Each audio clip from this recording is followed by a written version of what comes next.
You're shopping around for the best premium controller for your gaming PC, but what do you choose? The Xbox Elite 2 or the PlayStation Dualsense Edge? Welcome back to Top Gaming Setup. Now let's go ahead and check it out. Alright, since this category is essentially cut and dry, let's start with the price. The Elite 2 Core is a stripped-down version of the Elite 2, which retails for $129.99. The Elite 2 itself starts at $179.99. Additionally, the Elite 2 is always on sale because it has been available for a longer period of time. Regarding the DualSense Edge, its starting retail price is $199.99. There aren't many sales of this particular controller because it's the newest of all the professional controllers. Taking everything into account, the Xbox Elite 2 is the winner in this category. Alright, so comfort will be the subject of our next discussion. I am aware that this section will be highly subjective. Your hand type, size, and other characteristics will all play a role. However, this is my perception of my comfort level with these controllers. I can attest to how comfortable the rubberized grips on this controller are after putting my hands around it. Everything comes together, and Xbox is well known for its offset thumbsticks, which practically everyone adores. That makes this controller a huge plus. I will now state that I can easily reach the triggers whenever my hands are wrapped around here.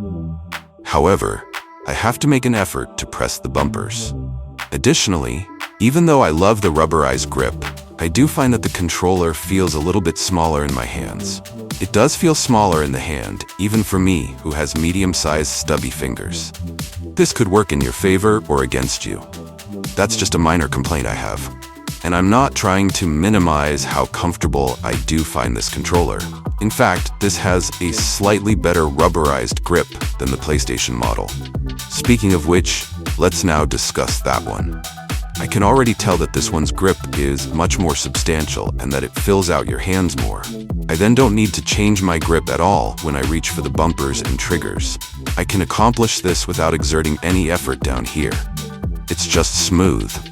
However, I must admit that I do prefer the Xbox's thumbsticks. I like the offset, but in terms of comfort, I do prefer the DualSense Edge slightly more than the other one. When you play for extended periods of time, the controller feels much better in your hands because it is lighter. Let's move on to discuss build quality. With all of these metal accents and the incorporation of real metal into the controller, the Elite 2 feels like an extremely high-end controller. Although the grip's rubber feels really smooth and pleasant, you can be sure that the controller will be secure when you grasp it in its entirety.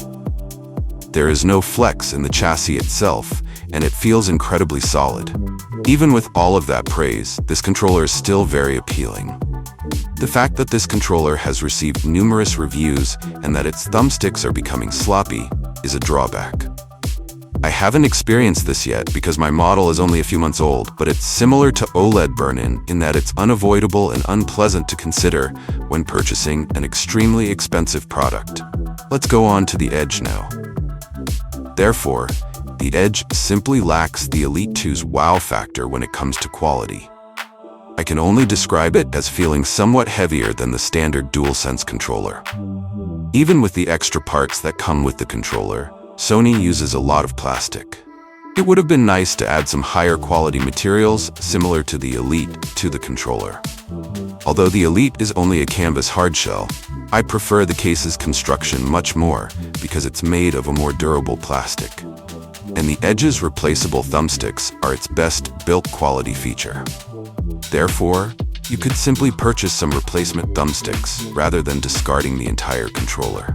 Even though the Edge has a better case and these interchangeable parts, I still think the Elite's metal components and upscale feel make it a far better overall build.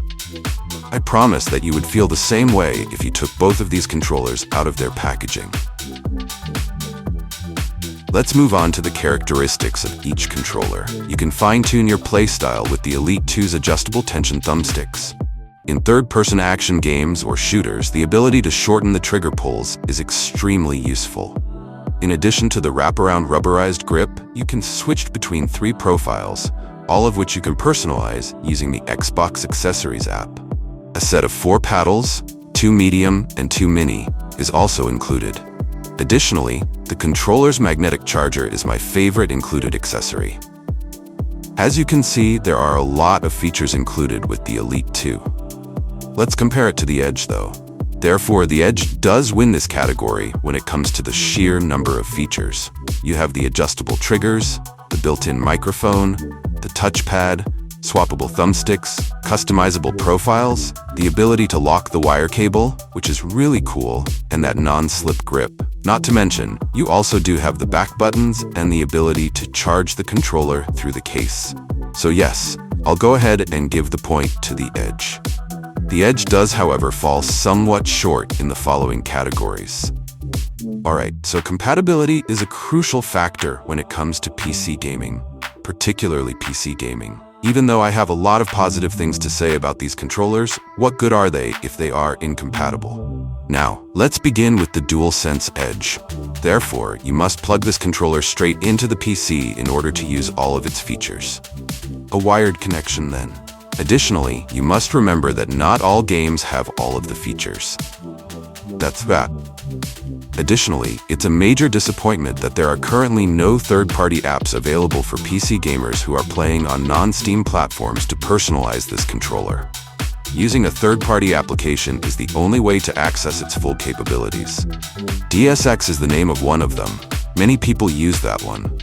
To make this work with every game, however, the developers must update it. In my opinion, the Elite 2 completely outperforms the Dualsense Edge in areas where it falls short.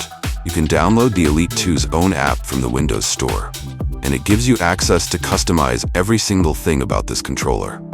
Therefore, it is reasonable to conclude that the Elite 2 is the clear winner of this category. This would be an even closer matchup if they developed an app to fully utilize this controller's compatibility. But once more, this one goes to the Xbox controller. Alright, so let's move on to discussing how long each of these controllers' batteries last. Thus, the Elite 2's battery life is amazing. Its battery lasts for 40 hours. That's precisely what you're looking for in a professional controller. In contrast, the Dualsense Edge, let's discuss it. Therefore, the battery life of this controller is 5 to 10 hours. The features you're using with the controller at the moment will determine that.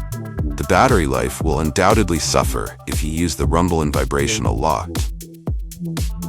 The fact that this controller's battery life is shorter than that of the standard Dualsense is another extremely annoying feature. And when I was playing Hogwarts Legacy, this was really apparent. This controller uses up the battery life very quickly when you're flying on your broomstick and performing a single spell that vibrates each time you use it. To play games for the entire day, you must charge this controller each night, whereas the Elite 2 can last you a few days. So that's a night and day difference between both of these. So as you can guess, the win usually goes to the Xbox controller. Therefore, the Xbox Elite 2 wins with 4 of the 6 points, after adding up all of the points for each controller.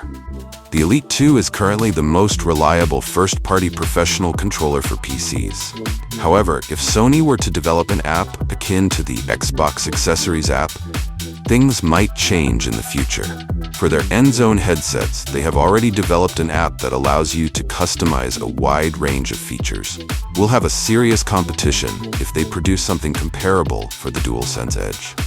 Nevertheless, the Elite 2 is more affordable. If you want to save a little cash while still having that high-end feel, you can also choose from less expensive options. The greatest PC compatibility for any professional controller. Finally, the battery life is absolutely insane.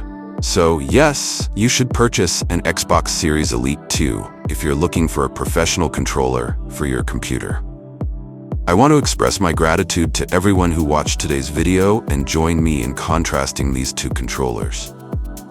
The Dualsense Edge is still a fantastic controller, but I don't think it's ready for its primetime debut just yet, even though the Elite 2 won in terms of points. But anyways, what did you think about my comparison? Go ahead and leave those comments down below, and let's go ahead and start a discussion. Join the family by subscribing below if you think I deserved it. I'll see you in the next video. May God bless you all.